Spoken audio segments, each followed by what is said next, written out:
Most welcome to Historiespanarna, History Reconnaissance, and the aircraft carriers that never saw the ocean, USS Wolverine and USS Sable.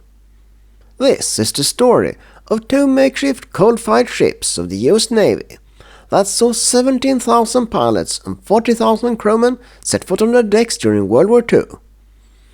Join us as we follow these men with their tools, aircraft and determination, preparing for service in both the Pacific and Atlantic theaters of war. And before we continue, please subscribe to our channel and join us on our historical journey. First, let's take a step back, or rather years, and trace the origins of these carriers. The US Navy turned two old steamers, SeaandBee and Greater Buffalo, into makeshift aircraft carriers, the USS Wolverine and USS Sable. SeaandBee was a Great Lakes luxury sidewheel steamer cruise ship for the Cleveland and Buffalo Transit Company, launched in 1912. Greater Buffalo was built in 1924 by the American Shipbuilding Company of Lorain, Ohio, as a sidewheel excursion steamer. These Great Lakes carriers had a single mission: to train naval aviators to take off and land on aircraft carriers. The program was run by Naval Air Station Glenview near Chicago. From there, pilots would fly their aircraft to the ships on Lake Michigan to qualify. They were naval aviators who had already completed basic flight training elsewhere. Primarily, they used F4F Wildcats, TBF Avengers, and later F6F Hellcats, all carrier-capable planes. The objective was for each pilot to complete 8 successful landings and takeoffs, traps, to qualify for carrier operations.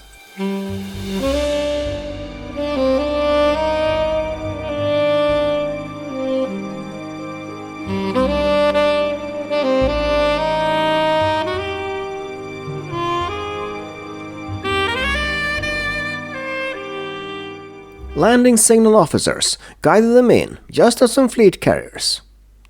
Planes that had crashed or went to the lake were often recovered later. Many have been found and salvaged since. Because the Great Lakes were calm, inland and free of enemy activity, they offered a safe and efficient training environment. The operations ran continuously, often 7 days a week, even in rough weather, to simulate real sea conditions.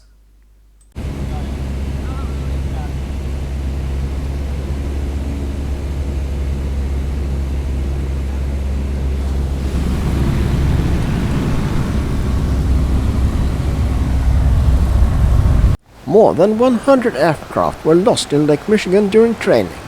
Fortunately, relatively few fatalities occurred.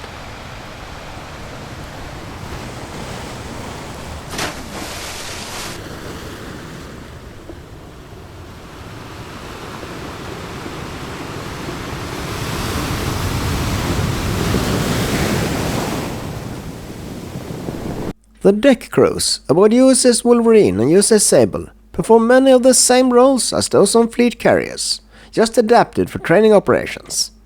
These sailors learned every aspect of carrier deck management. Flight deck operations crew, plane directors, catapult crew, arresting gear operators, crash and salvage crew, aircraft maintenance and handling personnel, plane captains, mechanics, aviation ordnancemen, fueling crew, bridge and deck division, boatswains, mates and signalmen, helm and navigation crew, landing signal officers.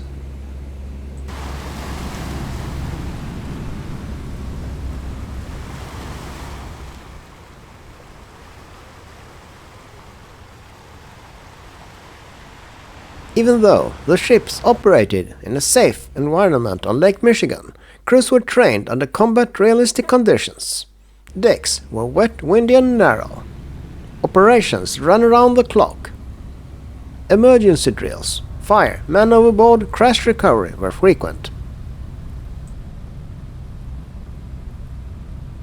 The wooden deck added over the old passenger ship hulls were 550 feet long and 58 feet wide. All aircraft had to be launched and recovered on the flight deck and stored there. Damaged or out-of-line planes would also occupy deck space, since no hangar or elevator underneath existed on these ships.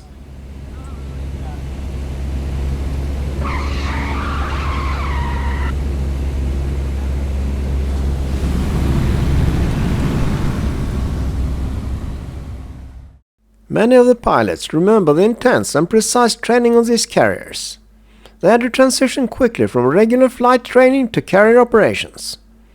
Very different, with limited room and often in more challenging weather.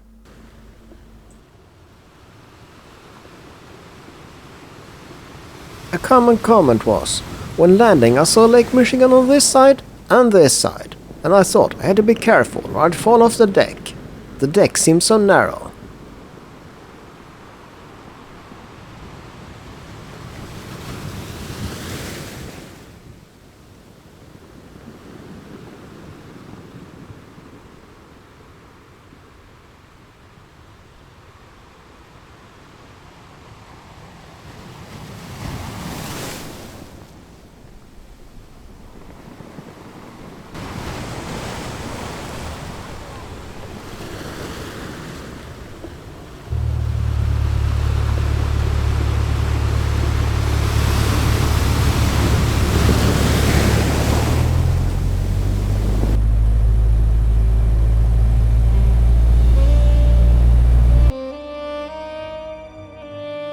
Even though it was training, the danger was very real. Planes sank in cold fresh water. Some pilots were injured or died. The psychological stress of landing on a moving deck with water so close around was intense.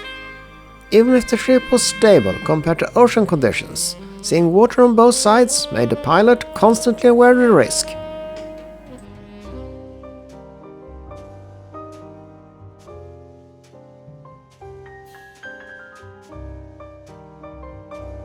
Conditions were often less than ideal. Weather issues, cold lake water, the limitation of a converted steamer, no hangars and limited space. Pride and camaraderie were strong. Trainees often felt their work was meaningful. This training was critical for preparing pilots for the real war out in the Pacific or Atlantic.